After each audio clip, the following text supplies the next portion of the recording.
naman 1,000 to 1,005 per meter sa 3 to 4 months na proseso.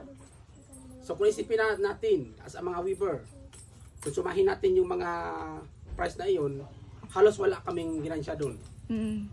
Pero ang sa amin naman, nagpapatuloy lang kami. At least para continue siya. Oo.